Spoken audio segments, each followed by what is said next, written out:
Buenas noches, gracias por ver un nuevo programa más de Pulso Ciudadano. Esta noche hemos tenido la intención de invitar a los candidatos, a los actuales diputados, Raúl Beltrán Bonilla, candidato por el Departamento de la Libertad bajo la bandera del Partido de Concertación Nacional.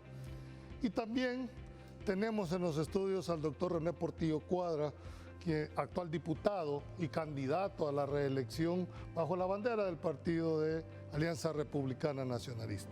Con ambos vamos a analizar cómo han interpretado ellos esta confrontación que se tiene en este momento entre dos órganos de Estado, qué de nuevo van a proponer para mejorar elecciones de segundo grado, qué de nuevo va a haber sobre los temas de la transparencia que tanto demanda este país. Esto y otros temas vamos a abordar con nuestros dos candidatos a quienes damos la más cordial bienvenida. Buenas noches, Raúl, por haber aceptado la invitación. Buenas noches, gusto de saludarte y desearles a todos y cada uno de mis hermanos salvadoreños un año de verdad, de lucha, de esfuerzo y de trabajo, porque sí hay que hacer mucho por el país. Así que es un gusto estar aquí contigo. Gracias. Igualmente, René, creo que es la primera vez que estás en el programa y espero que no sea la última. Muchas gracias, Julito. Buenas noches. Un abrazo fraterno a la familia salvadoreña y un gusto compartir este programa con el diputado Raúl Beltrán Bonilla, justamente para abordar temas de nación como tú lo has apuntado, Julio. Bien, Raúl, quisiera decirte, recientemente hemos visto unas encuestas e incluso unas declaraciones del señor presidente de la República, donde dijo que prácticamente el 28 de febrero los partidos tradicionales iban a ser, si no desaparecidos, relegados a la última expresión. ¿Cómo ven ustedes el tema de las encuestas y sobre todo el momento coyuntural por la cual estamos atravesando en este momento El Salvador? Bueno, cuando suenan los tambores de la opinión pública, no aceptar una opinión, una posición del conglomerado es ponerse ciego o ponerse sordo. En ese sentido es un anuncio, es un aviso de que algo está pasando o de que algo va a pasar. Lo que no se vale es una campaña de insultos, de ofensas, de injurias, de calumnias, de difamaciones, porque con eso no construimos absolutamente nada.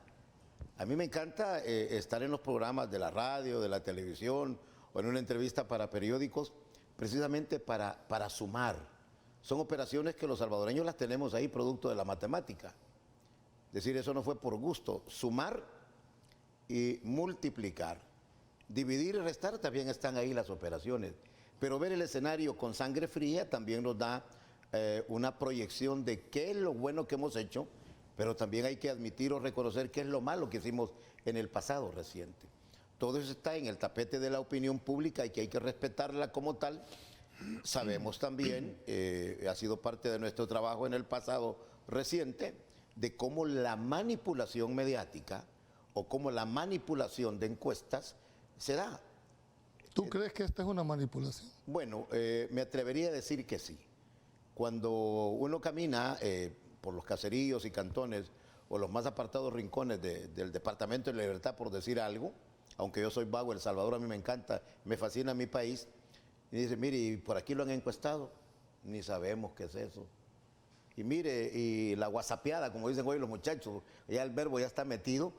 No, yo solo veo insultos, veo caricaturas, es decir, es parte del universo, digamos, no se puede medir por el momento. Pero cuando usted va por la calle y recibe el saludo, por lo menos de 10, una mencionada de progenitora, bueno, algo hay en el equilibrio que uno tiene que verlo como tal. Pero no ponerse tosudo, necio, hostil, belicoso, eso no, insisto, eso no va a abundar ni abunda absolutamente en nada. René, de igual manera, es decir, las encuestas dan claramente un ganador al partido Nuevas Ideas. No se puede, dijéramos, hacer un acercamiento porque no han gobernado, pero Arena hoy por hoy tiene 37 diputados, 140 alcaldías, con un voto duro de más de 800,000, por lo menos de acuerdo a la última elección que se dice. ¿Cómo están viendo ustedes el tema de las encuestas, sobre todo porque la percepción en política se vuelve realidad? Coincidimos en una cosa, van a haber sorpresas el 28 de febrero. ¿Tú crees? En eso sí coincidimos, van a haber sorpresas. Cuando uno analiza el tema de las encuestas, lo debe de analizar en su contexto. Las encuestas reflejan tendencias, no resultados. Hay un punto que es importante analizarlo. El gobierno ha manejado, al igual que en otras campañas políticas en el mundo, las encuestas se convierten en una herramienta político-electoral para inducir al que no se ha decidido. Entonces, cuando ellos reiteradamente manifiestan, las encuestas dan como ganadora a este partido, lo que están ocupando es la herramienta de la inducción para hacer creer que ellos son los que van a ganar. Lo cierto es que hay varios hechos que no hay que dejarlos de lado. Tú leíste un tuit, yo estoy seguro que el primo también, un tuit que se hizo viral hace como 4 o 5 días, de una persona de este partido que tú mencionas, donde decía: si usted ve hablando a su vecino en contra del presidente, por favor notifíquelo a este número. La gente tiene miedo de decir por quién va a votar. El empleado público, aquel que depende de su salario, aquel que está siendo vigilado desde su escritorio, esa gente tiene miedo de decir por quién va a votar. No es cierto tampoco que la gente esté encantada con el presidente. Una cosa son los resultados que lo llevaron a él a la presidencia y otra cosa es cómo la gente está viendo el país en este momento. Las encuestas, hay datos que no se publican, como por ejemplo, cómo ha manejado el país en el último año y medio. Y la gente mayoritariamente no está satisfecha. Ese dato también es importante en las encuestas.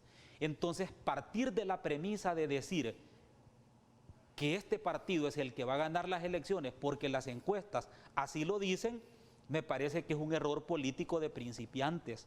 ¿Por qué? Porque todos conocemos, por ejemplo, en Estados Unidos, en México, en Argentina, en Brasil, en Guatemala, nuestros vecinos, se han manejado encuestas donde dan como ganador a un candidato y resulta ganador el otro. Pero en nuestro sistema electoral, hablando de elecciones legislativas, es mucho más complejo, porque las encuestas no pueden medir ni cocientes ni residuos. Y las encuestas se tiran como opiniones generales sin entrar a distinguir que la lógica de San Salvador es diferente a la de Morazán, porque es el número de diputados, el número de personas, el fraccionamiento, la participación de candidatos no partidarios, etcétera, son variables que las encuestas no han tomado en cuenta. Entonces, me parece que sería como muy prematuro decir este partido va a ganar. Yo creo que se va a llevar sorpresas este partido que está promoviendo diciendo que ellos son los que van a ganar. En este orden de ideas, no podemos decir muchas coinciden en ese tema. La popularidad que ha tenido el presidente está a la vista. Claro. ¿Tú crees que esta próxima elección va a ser una elección de propuestas o va a ser una elección de simpatía, si se puede decir de esa manera? Sería un terrible error que por la simpatía el resto de partidos desapareciera. Aquí se ha hablado de la partidocracia, se habla de la partidocracia que se va, pero bueno, y los contrincantes, ¿en qué están inscritos? ¿Están inscritos en piedra o están en cartón, en madera o están inscritos en partidos políticos? Por lo tanto, la misma visión o la misión de los partidos políticos debiese ser explicada al ciudadano, de las propuestas concretas. Qué bueno tenemos en el país, qué malo tenemos en el país, qué bien estamos o qué mal estamos. Como decía Mario Moreno Cantinflas, no sé si han visto ustedes ese mensajito, dice, antes estábamos bien, pero era mentira. Hoy estamos mal, pero es verdad. Es decir, con esa opinión se juega. Con eso se trata de trascender a la mentalidad del ciudadano. Okay. Los partidos políticos es lógico verlos, se quejan algunos, otros son actores nada más de los graderíos viendo el escenario, porque tal como decía el doctor Portillo Cuadra, la gente tiene temor de, me van a quitar el empleo, a mi señora la van a quitar, a mi cuñado lo van a quitar, a mi compadre lo van a quitar porque está conmigo. Bueno, déjenme contarles un caso no excepcional. Hay un hombre, se llama Bonifacio, un hombre de Nuevo Cuscatlán. donde como PCN y valga el comercial hemos conseguido y conseguimos... Escuché que había sido amenazado. Primero llegó un fulano de la alcaldía a decirle, mira, mejor salite del PCN, porque fíjate que estos aquí no atinan y no van a responder por vos. Eso fue hace 2 o 3 días. Pero hace un mes, comenzando diciembre, destituyen a un señor que se llama Bonifacio, es el nombre de él, que era ordenanza, pasapapeles, lo digo con todo respeto, de la alcaldía de Nuevo Cuscatlán, y lo quitan porque simplemente se sumó al proyecto político del doctor Luis Merlos. Y digo, ¿y eso es democracia? Una simple muestra. Y lo digo como denuncia, si así lo quieren tomar, lo digo como queja, si así lo quieren tomar, lo digo como dolor, si así lo quieren tener, pero no es correcto. Yo tengo el derecho y la obligación de respetar tus principios, de respetar los principios del doctor Portillo Cuadra y de aunque cualquier no estemos ciudadano. de acuerdo. Vea, entonces, pero no respetarlo y quitarle el sustento a una persona, digo, me parece que no es la forma más feliz de construir una democracia si es que creemos en ella. René, tú has sido de los diputados con mucha trayectoria parlamentaria, tu formación de abogado creo que te da ese complemento y esa visión. Quiero hacerte una pregunta muy sincera. Siendo tú parte del principal partido de oposición de este país, ¿te consideras que han jugado ese rol de oposición? Mira, interesante tu pregunta, Julito, y yo creo que ese es el corazón del programa. Fíjate que cuando uno responde estas preguntas, no las responde con un sí o con un no, porque sería un error político. Las responde narrando hechos, porque los hechos ahí están. Entonces, cuando tú me decís, has jugado el rol de oposición, yo el rol de oposición lo veo en 3 etapas, que son las 3 fases de la Asamblea Legislativa. La fase de creación de leyes, la fase de elecciones de segundo grado, cómo has votado. Ya lo vamos a ver. Y tercero, que lo vamos a ver más adelante, y la fase del control político, que te corresponde como miembro de la Asamblea. Te hablo de la primera fase. Yo he sido uno de los diputados, y ahí está la ley de acceso a la información pública, te lo digo con humildad, pero con mucho aplomo. Yo he sido uno de los 4 diputados que he presentado la mayor cantidad de leyes vigentes. No es presentar por presentar, no, leyes vigentes, leyes que yo he redactado. Sancionadas y han sido sancionadas y eso me da la capacidad para poderte decir que mi trabajo lo he cumplido. Como por ejemplo la ley de teletrabajo, yo la redacté. Como por ejemplo la última reforma constitucional del derecho al agua, yo la redacté. La ley del daño moral, yo la redacté. Y te puedo seguir citando otra cantidad de leyes vigentes que he tenido el compromiso de dárselas al país. Segunda fase, la fase de la elección. Yo muchas veces he votado incluso en contra de cómo ha votado la mayoría de mi partido, porque creo o he creído en su oportunidad que hay funcionarios que no responden a la imparcialidad o que no son idóneos para el cargo. Y he razonado mi voto en el Pleno y he dicho, no voy a votar. ¿No te ha traído consecuencias dentro de tu partido? Ninguna, porque en Arena se respeta la decisión de cada uno de los funcionarios. Y te hablo de la tercera fase, el control político. Si en nuestro país existiera un presidente y un gobierno que respete el Estado de Derecho, yo jamás hubiera levantado mi voz para contradecir al gobierno, sino que estuviera felicitándolo. Pero como este gobierno, al igual que los otros, el que terminó recientemente del FMLN, utilizaron allá dinero para el buen vivir, no hay que olvidarlo, utilizaron dinero para los festivales del buen vivir, ahora están utilizando dinero comprándose cosas, ministros siendo funcionarios y oferentes de bienes y servicios del Estado.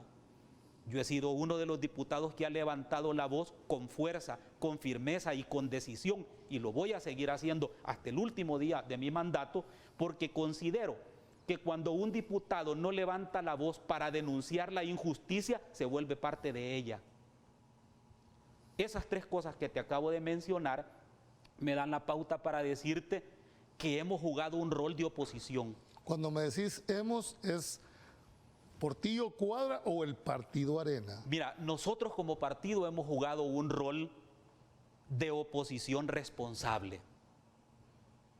Pero no, hay que ser sincero en este tema, no solo Arena, hay diputados de otros partidos políticos que también han levantado su voz con valentía. y han señalado actos de corrupción y han señalado las injusticias de este gobierno, lo cual nos ha puesto en una posición hasta de persecución. Pero en ese estribo a ser oposición no le tenemos miedo ni al amedrentamiento, ni a lo que muy bien decía Raúl del tema de los insultos colectivos, para no llamarlo de otra manera. Hemos hecho nuestro trabajo, Julio, desde Arena. Ok. Igualmente, se ha cuestionado mucho al PCN, se le llamaba partido taxi en un momento determinado, que siempre estuvo plegado al gobierno.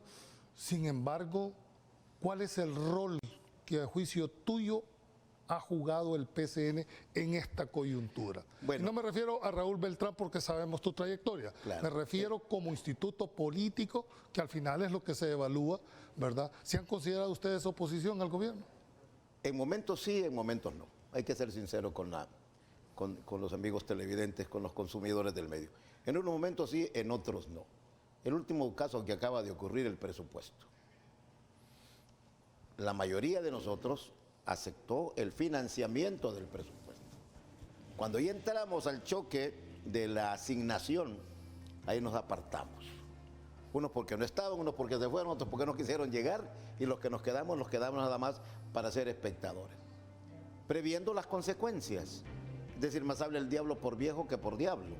Perdonen la figura. Entonces, ¿qué sucede?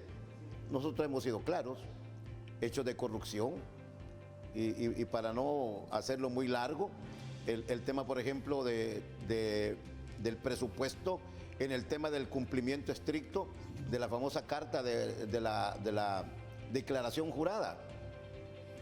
Yo a estas alturas, incluso en la última sesión del año, preguntamos, ayer se me fue porque un olvido involuntario, lo debo de asumir, y al final llegó ese documento firmado, que es de ley.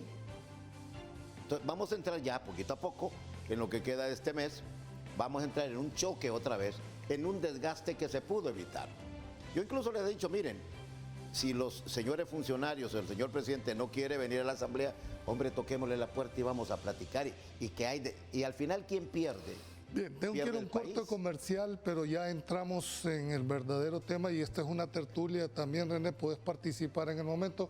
Cuando vengamos, quiero abordar en la segunda parte del partido, del programa, esas etapas que René graficó. Nosotros la habíamos tenido como programa y entro yo a ver el control político que debe de tener la Asamblea Legislativa y cómo va a ejercerse ese control político. No nos cambie, ya volvemos en Pulso Ciudadano.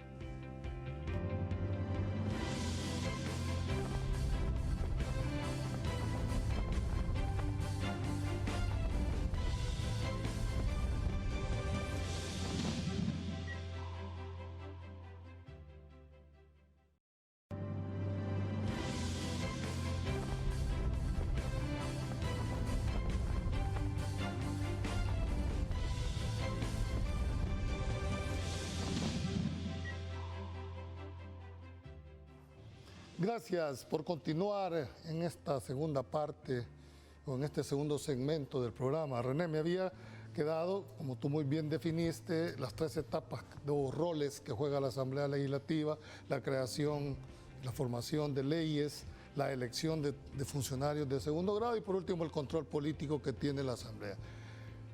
¿Tú crees que en realidad debería hacerse el esfuerzo para mejorar la elección de procesos de segundo grado?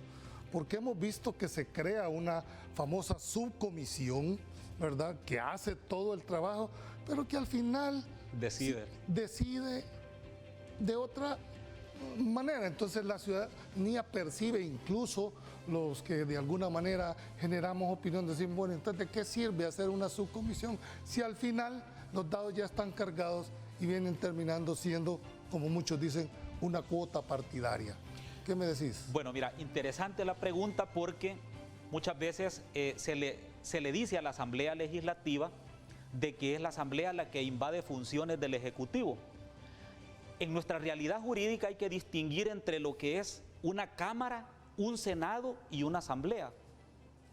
Las cámaras en los países que tienen este modelo solo legislan, no más. Los senados y las asambleas ejercen un control político y además dan el visto bueno para funcionarios de segundo grado, como en el caso nuestro.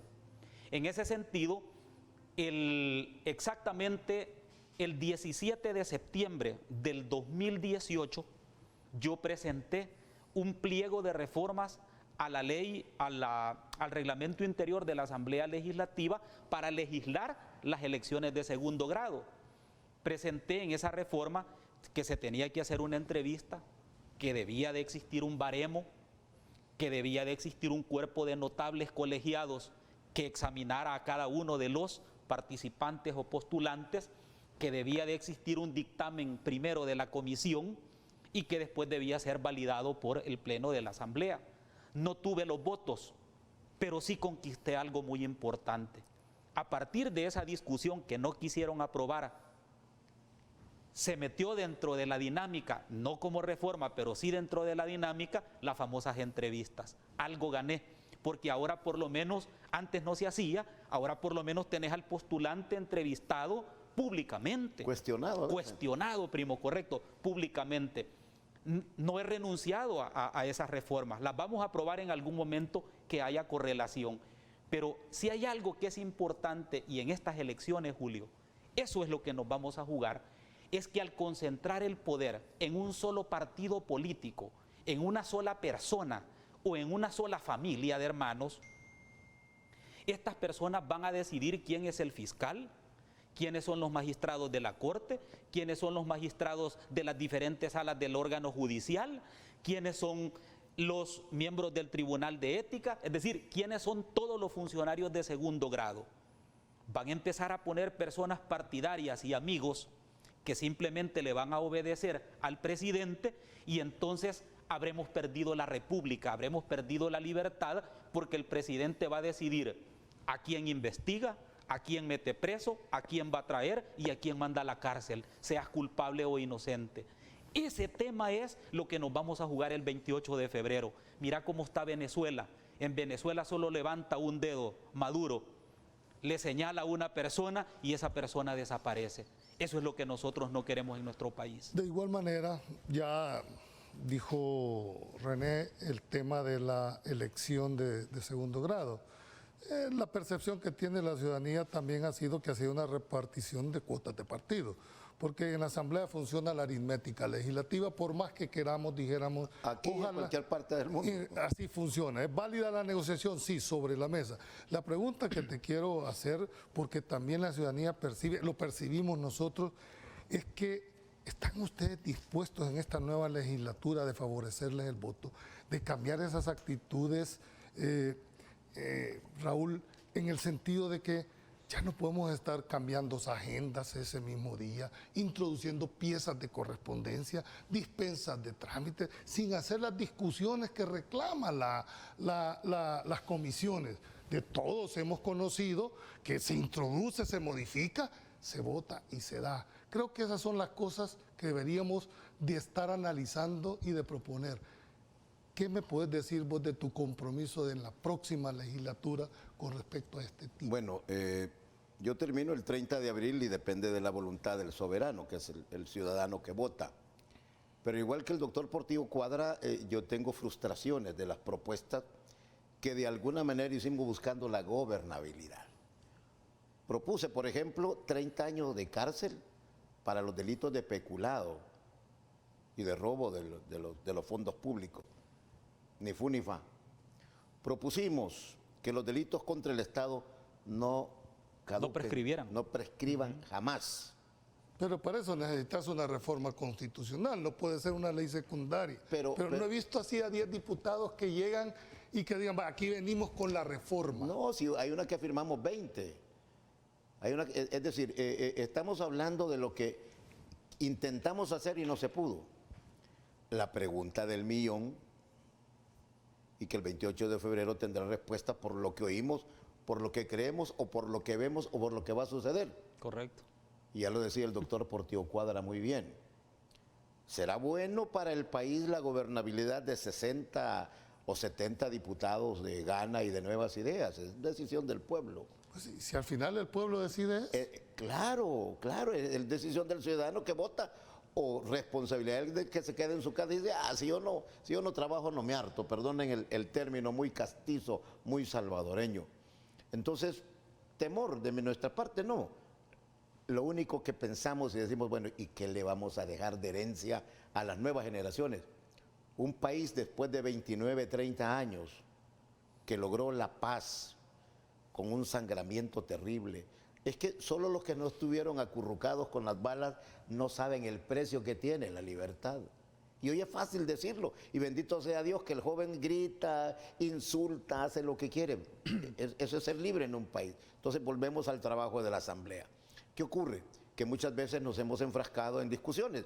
PCN se ha aliado con el FMLN para votar, muchas veces nos hemos aliado con Arena, otras veces ha sido el equilibrio. Es decir, esos son los pesos y contrapesos de una estructura parlamentaria con algunos objetivos. Y de acuerdo también, el baremo hubiese sido el elemento ideal, lógico, congruente, prudente, de que lleguen los mejores. Y yo debo una disculpa pública. Yo siempre he dicho la Corte de Cuentos. Hoy se ve que los magistrados que se eligieron, aun y cuando no fueron con el baremo ni con lo que algunos parlamentarios expresamos, hombre, el trabajo se está viendo, qué bueno, para cuestionar. Esas son las cosas que debemos ir viendo. Pero por otro lado vemos, las leyes se han hecho y ¿qué resulta? Y lo digo con nombre y apellido. El Instituto de Acceso a la Información Pública cierra, dice que son secretos de Estado, que no se puede decir qué es lo que están tratando o qué es lo que van a ver. Hoy se lo decía en la Comisión de Medio Ambiente, miren señores, este país no puede estar escondiendo leyes. Tocas un punto que la ciudadanía demanda mucho y es el tema de la transparencia. Pero mira qué interesante, Julito, el planteamiento que hace Raúl en este tema. Fíjate cómo una institución ha sido secuestrada por el poder político. La institución que vela porque la información sea para el ciudadano y la conozca el ciudadano es la institución que le pone reserva a sus propias decisiones. Sin diputados de ese partido que patrocina, imagínate con diputados que patrocina. Pero ¿y la Asamblea que no tiene el poder de poder llamar no? A estos? Y te voy a ¿y ustedes los nombran? No, pero es que no es el tema, no. Fíjate que no solo es el tema del nombramiento, sino del manoseo político que desde Casa Presidencial se le ha metido al Instituto de Acceso a la Información Pública, porque ellos tienen la posibilidad de proponer a personas que integran. Imagínate, por ejemplo, que la sala ya admitió un recurso de inconstitucionalidad de toda esta tropelía de cosas que están ocurriendo en el instituto, en donde el presidente quita uno y pone otro en menos de 3 meses.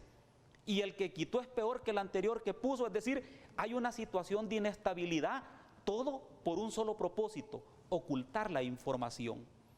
Este gobierno se ha caracterizado por ponerle reserva a todo. Lo más ridículo que yo he escuchado últimamente es que le han puesto y le van a poner reserva al número de vacunas que va a comprar el gobierno, así como también el precio al cual lo van a comprar. ¿Y qué de reservada puede tener esa información? Yo había dejado este tema para la última parte, que es el control político, que creo que es el rol que tiene que jugar fuertemente la Asamblea Legislativa. Pero en el tema de la transparencia quisiera hacerte un planteamiento. Nosotros, a raíz de una declaratoria de inconstitucionalidad de aquella ley de enriquecimiento ilícito que se dio, quedó en vigencia la que estaba desde 1959. En realidad, ¿se necesita una nueva ley o una voluntad política de aplicarla? Porque siento yo que el problema está más de aplicación que un problema de legislación. Yo solo veo, Julito, y qué bueno el punto, yo solo veo un problema de aplicación que sí es de ley, no solo de voluntad. Es el tema de que una corte plena que es electa por la Asamblea, decida si ha lugar o no a enriquecimiento ilícito para trasladarlo a una Cámara. ¿Sí? En lugar de que esto fuese un juez especializado o un funcionario especializado, correcto, que decida ajeno a quienes son jueces y partes. Imagínate que cuando ese proceso da la vuelta y se va a la Cámara a diligenciar el proceso de enriquecimiento ilícito, puede llegar en apelación esa decisión que ellos mismos emitieron, que había lugar o que no había lugar a formación de enriquecimiento ilícito. Ese tipo de cosas deben de cambiar. ¿Por qué? Porque hay personas, y esto hay que decirlo con franqueza, aquí no hay que mentirle al pueblo, hay funcionarios o exfuncionarios que han tenido procesos de enriquecimiento ilícito en donde se les ha comprobado 1.5 millones de dólares en exceso de lo que pudieron ganar y los procesos están detenidos. Otro por ahí son 2.7 millones de dólares de enriquecimiento ilícito que no alcanzó los votos para decir que había formación y lo archivaron.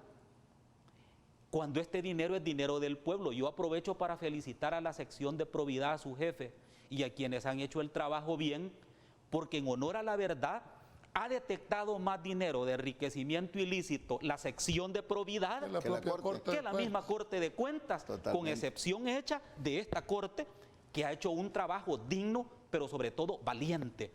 Y eso hay que reconocerlo. Eso me lleva...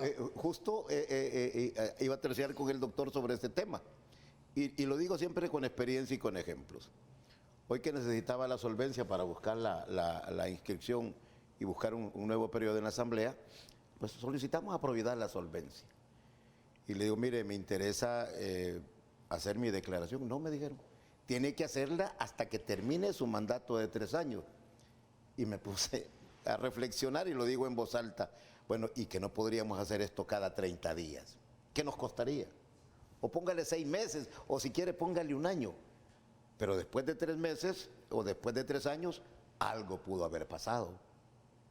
Y le evitamos el problema a la Fiscalía, a los investigadores de la policía, a Providad, a la Corte de Cuentas, si estamos permanentemente entregando una declaración. Siempre en este tema de la transparencia hemos escuchado bastante de que los ministros no dan cuentas, que los funcionarios no quieren llegar, de que no incluso declaran reserva. Y la gran pregunta que nos hacemos, bueno, ¿y por qué le siguen aprobando entonces más fondos? ¿Por qué siguen aprobando más presupuesto si no les han despejado la duda? O sea, no entiendo yo esa lógica parlamentaria. Si fuera diputado y a mí no me satisfacen las explicaciones, pero levanto la mano para seguir aprobando. ¿Qué hay detrás de todo esto? Bueno, yo lo dejo a los partidos mayoritarios. No, hay que asumir la responsabilidad. Como PCN la asumo partiendo primero. Miren, no sé si será el mismo pensamiento de los otros partidos políticos. Es parte de la gobernabilidad que necesitamos. Si el Ejecutivo no lo quiere entender así. Mi posición es clara, mire señor, más préstamos ya no podemos. Se topó la tarjeta, ya la decomisaron, ya la tienen agarrada y amarrada. Es decir, ya no se puede. ¿De dónde? ¿Y qué tal, por ejemplo, si viene hoy el tema de la vacuna contra el COVID? Y no hay recursos y no hay fondos. Al final del camino, alguien va a pagar los platos rotos. Que habrá cuentas al final del quinquenio, o al final del año, o el otro mes, pero la sociedad no es que lo exija, lo necesita, porque al final del camino viene el Fondo Monetario, el Banco Mundial. Mire, El Salvador, por favor, súbanle al IVA, súbanle a la renta, y por lo menos ese muerto, yo a la espalda no me lo he hecho. Yo he visto muertos botando basura en la Asamblea. Yo también. Es decir, igual, René, en la misma, porque es la percepción que tenemos del ciudadano. Es decir, bueno, y si es tanto el cuestionamiento, es tanta la falta de transparencia, ¿por qué le siguen aprobando? Te voy a contar algo y lo vamos a compartir con el pueblo salvadoreño, porque hay cosas entre líneas que no siempre se dicen.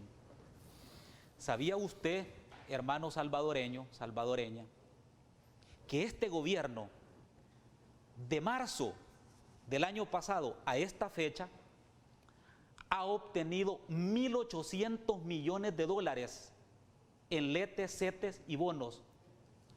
¿Qué son esto de letes, CETES y bonos? Son como letras de cambio, son títulos valores que usted los presenta para que le den dinero, y con este documento usted garantiza que va a pagar en un determinado plazo. Eso es un bono, un lete o un CETE. 1.800 millones de dólares sin pasar por la Asamblea Legislativa. Oí bien, Julito, sin pasar por la Asamblea Legislativa. ¿Quién da cuenta de esos 1.800 millones de dólares? Esta cantidad no me la invento yo, esta cantidad está publicada en todos los periódicos de nuestro país, incluso hasta en el portal de transparencia del Ministerio de Hacienda. ¿Qué han hecho con 1.800 millones de dólares?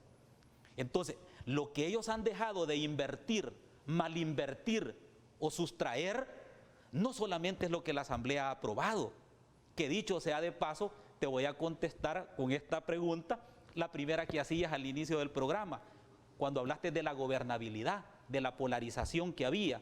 Pues te quiero contar una cosa, nuestro partido Arena ha apoyado a este gobierno con todos los préstamos que se han solicitado, que junto entre los letes, los CETES, más los 3.000 millones de dólares que la Asamblea ha aprobado, suman alrededor de 6.500 millones de dólares. El rol de la Asamblea Legislativa, el rol de la verdadera oposición se agotó cuando vimos que este gobierno no quiso rendir cuentas y empezó los ministros a evadir, a ponerle reserva a las cuentas, a hacer compras entre ministros y sus familiares y a ocultar información. En ese momento montamos las comisiones especiales para investigar dónde estaba el dinero. Hemos jugado, Julito, un rol de oposición responsable, porque sí hemos acompañado con nuestros votos. Debo entender a los dos de que esa actitud que han tenido es en función de la gobernabilidad o en función política, dijera. Y todavía más grave, Julio, perdóname. Todavía el cuestionamiento, hoy es un spot de televisión, el famoso maletín negro. Que digan a quiénes se lo han dado. Correcto, hombre. Que vayan a la fiscalía y denuncien a quiénes se los han pedido y a quiénes se los han dado. Sí, sencillo. Es decir, tampoco podemos decir de que no ha habido gobernabilidad comprada en un momento determinado. A las pruebas me remito, ustedes que son Pero a abogados. eso, Julito, mira, interesante, a esos a los que tú muy bien llamas gobernabilidad comprada, y te presto la palabra porque hay que ponerle en un tuit, hay que enmarcarla esa frase, gobernabilidad comprada, que los denuncien, hombre, en la fiscalía, los delincuentes, a los que les dieron pisto por votar, que los denuncien en la fiscalía. O agrego por comprar mascarilla, o por comprar mascarillas. Ya calentó el programa, eso es lo que queríamos. Tengo que ir a un corte comercial, ya volvemos en la última parte de la entrevista, que está muy buena.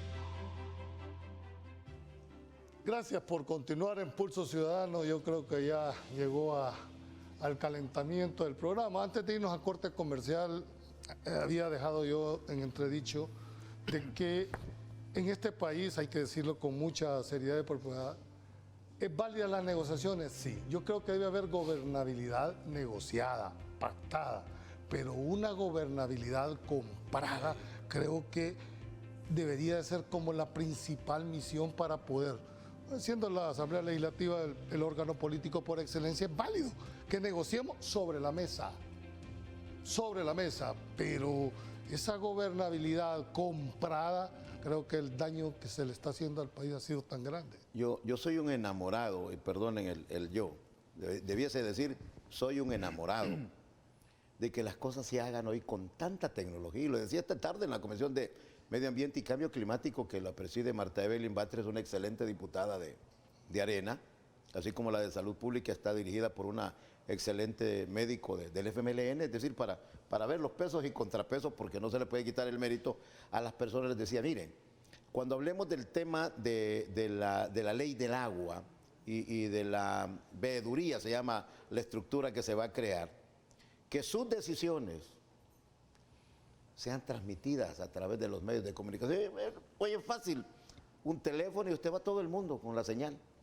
Transmitan, hombre, ¿y qué esconden, pues? ¿Y qué tan delito será que la comisión o la comisión de Hacienda se reúna con el señor ministro, dialoguen y discutan los temas como han ocurrido sin exabruptos? Y si hay exabruptos, el ciudadano lo ve. Pero tú que estás adentro de ese monstruo, ¿podés tú decir categóricamente que no hay maletines negros en la Asamblea? Bueno, yo a las pruebas me remito. Ahí las versiones son que en el pasado reciente, por cierto, hay un diputado que está en una segunda fila, que él mismo dice, chis, y a mí me dieron, pero no en esta legislación, ¿verdad? Es en la tercera, primo. Ah, es la tercera. En la tercera fila. Pero dígalo, hombre, dígalo. Entonces, ¿qué es lo que sucede? Hombre, mire, Y hay quién lo otro que trae? está enfrente, primo. Más o También en la tercera fila. cerquita. Entonces no mire, podés negarte que efectivamente ha habido gobernabilidad comprada. sí, pero ahorita, digo, para hacer las cosas reales, miren, si hoy con tanta tecnología, ahí viene el del maletín negro, ¿cuánto viene? Tómenle la foto, díganle el nombre, pues, si hay un gobierno No, pero valiente que... tampoco le vas a pedir recibos si es un No, tema no, pero, que no pero se por da lo menos, eso. es que miren, por el vuelo y por el plumaje se conocen los pájaros. Y aquí ha habido en el escenario, en el área, en la defensa derecha donde está el doctor Portillo Cuadra, ha habido 3 o 4, pues ya tienen su premio, ya se fueron. Los diplomáticos. El grupo de los diplomáticos. Entonces, pero, hombre, a mí que me registren. Veamos qué es lo que hay. Al doctor Portillo Cuadra de Generales Conocidas que lo registren. Que me investiguen. Una investigación. Decir, Ustedes tienen esa trayectoria, es decir, mira, entre cielo y no hay nada oculto y aquí tarde o temprano las cosas salen. Yo quisiera, para cerrar este punto, porque ya nos va quedando poco tiempo, ¿cuál ha sido el rol que ha jugado la Asamblea Legislativa con respecto al control político que debe de tener? Por ejemplo, ¿tú crees que ha sido acertado políticamente hablando para los partidos de oposición el hecho de haber interpelado, el hecho de haber creado comisiones especiales, incluyendo los antejuicios? ¿Crees que fue eso, políticamente hablando, conveniente como control político de la Asamblea? Solo cierro el último punto de la gobernabilidad. Gobernabilidad no significa hacer lo que el presidente quiere. Gobernabilidad significa darle viabilidad al país. Y la viabilidad se la da los contrapesos en la democracia. Eso hay que tenerlo muy claro, porque gobernabilidad no es que el presidente, como lo quiere hacer, para eso quiere tener más diputados, para dar órdenes, no para deliberar, no para discutir, sino para dar órdenes a súbditos. Y por eso es que están elaborando una gran campaña, porque ellos saben de que el padrón de 40 años en adelante es el segmento más grande del padrón. Ahora han sacado un spot de un señor de 60, 65 años leyendo un libro. Sí, porque le están hablando a ese mayor que vivió la guerra, que conoce las dictaduras y que sabe que va a perder su libertad, depende de cómo vote. Dicho eso, te quiero decir lo siguiente, y lo voy a decir despacio para darme a entender. Si hay algo que este gobierno no nos puede recriminar a nosotros, y en particular a mí, es que no le hemos dado gobernabilidad. Con mi voto, este gobierno ha tenido la mayor cantidad de dinero que un gobierno pudo disponer en año y medio. No me pueden decir que no le he dado gobernabilidad a este gobierno. Pero en esa misma forma he exigido transparencia. Y aquí viene el tema del control político. Es que un gobierno que no tiene control político no se llama democrático, se llama autoritarismo. Y esa es la razón por la cual, si la Asamblea Legislativa que se conforma el 28 de febrero no tiene un balance que permita discutir los problemas, llegar a un acuerdo y darle viabilidad al país, el país lo habremos perdido. ¿Por qué?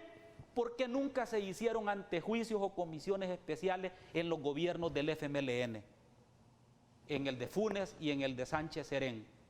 Por eso, por esa palabra que tú señalaste que yo la quiero enmarcar. Habían acuerdos cuestionados por actos de corrupción.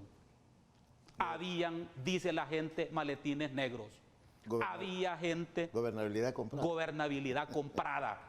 A eso debería de estar investigando la Fiscalía porque no han prescrito esos delitos. Y muchos de esos que ahora están hablando de que están al lado del presidente tomándose la foto con él, fueron parte de esa gobernabilidad comprada. A esos son los que en las redes sociales le llaman reciclados. Esos son los que tienen los pies hinchados. A esos hay que investigarle su patrimonio, de dónde sacaron propiedades, casas, carros, empresas. A esos hay que investigar. Eso que plantea René, quiero trasladarlo a lo último que hemos visto. Se aprobó el presupuesto el 23 de diciembre. Correcto. Pero René que es abogado, quiero entender o simplemente yo no pude leer bien el decreto. Dijeron que iban a aprobar una parte y que 2 se iban a ser vetadas por parte del presidente, cuando yo entiendo que la ley de presupuesto es una sola. o vetas toda la ley, Correcto. o se veta o se sanciona y se promulga. ¿Cómo está ese punto? Porque es el primer presupuesto que tiene 7,000 y pico de millones. 7,400. Sí, pero hay algo que siempre habíamos demandado los salvadoreños: mayor cantidad de dinero para seguridad, para educación, ¿verdad?, para salud. Entonces, ¿por qué oponerse? Esa es la pregunta. Si siempre se había demandado del órgano ejecutivo que tuviera más presupuesto, educación, salud y seguridad. Bueno, entendiéndose que la ley del presupuesto general de la nación es una sola, que no puede compartimentarse o dividirse, por eso incluso hacía la pregunta de la persona entendida y precisamente que esté en la comisión. ¿Se entregó la declaración jurada del presupuesto? La respuesta es no. Ahí tenemos entonces que ya no hay una gobernabilidad. Entonces, ¿por qué lo aprobaron? Si Bueno, no les entregaron la declaración. PCN debe responder por darle certidumbre al país. Y veamos la contraparte, el tema de las alcaldías, del FODES.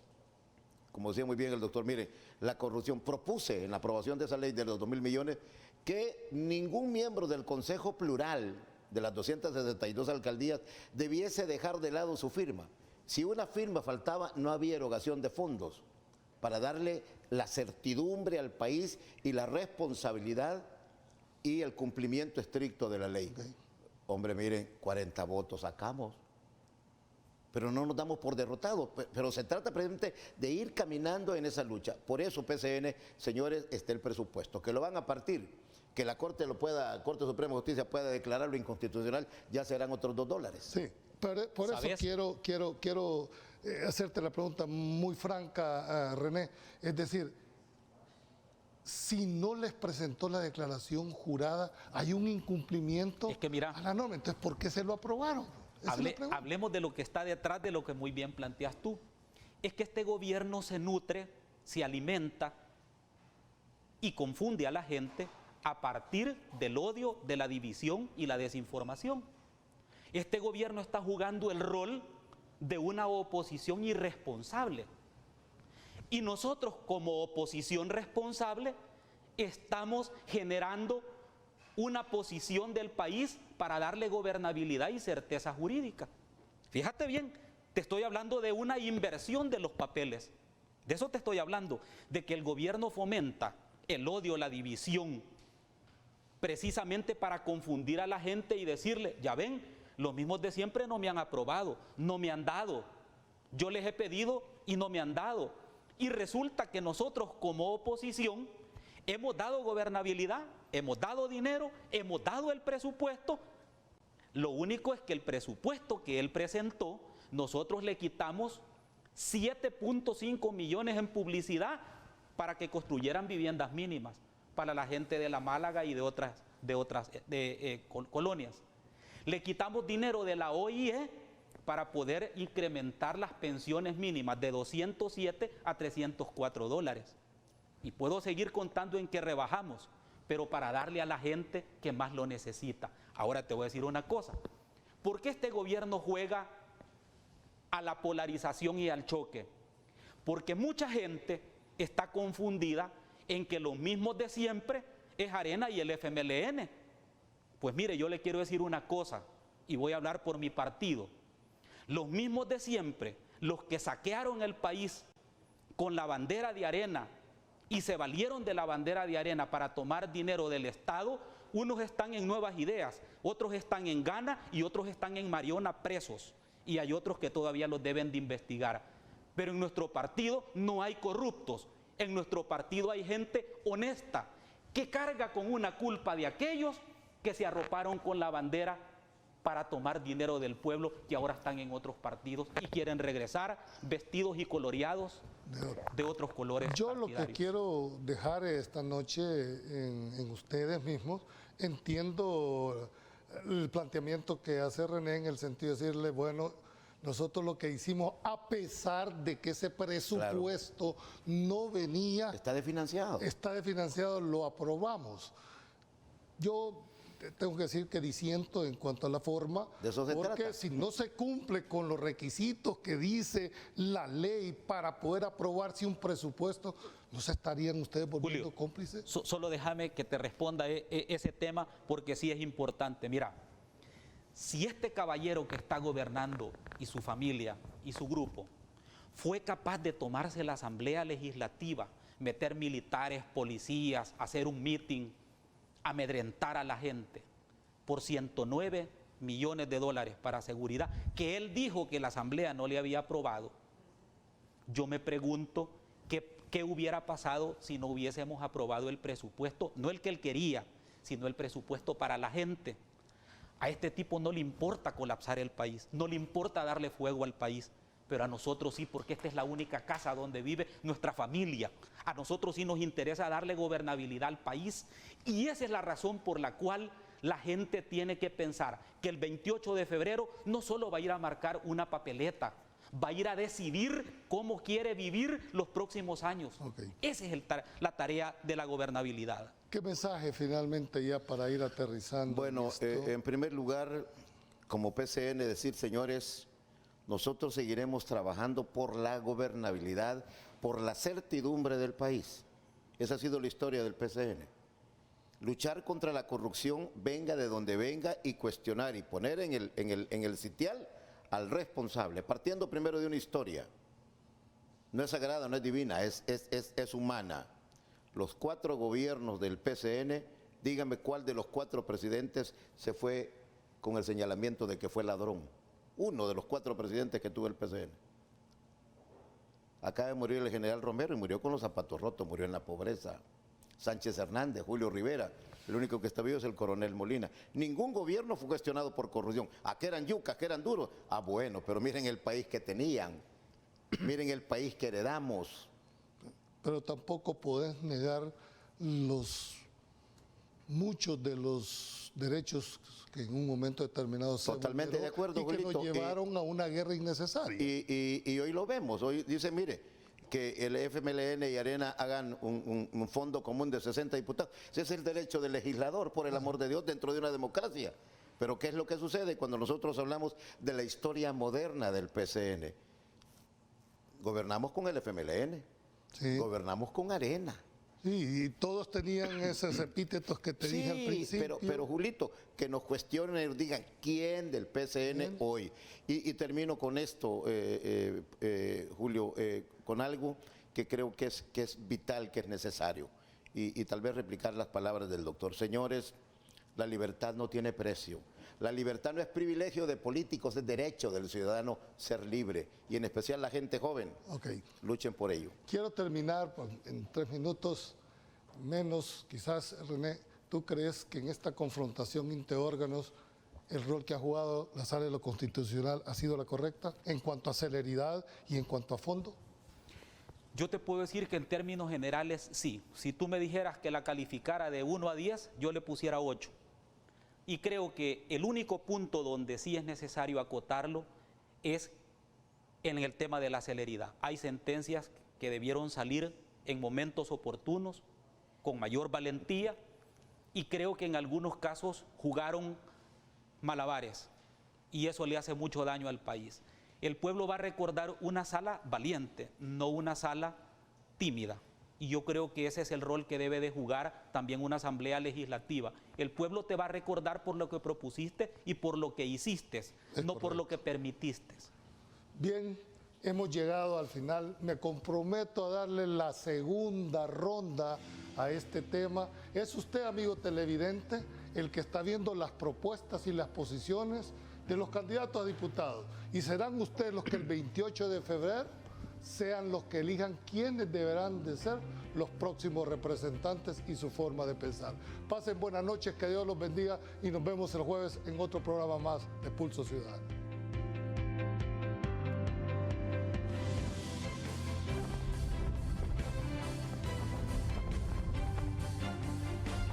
Desde la perspectiva ciudadana, esto fue Pulso Ciudadano. Le invitamos al próximo, siempre a la misma hora y por este mismo canal.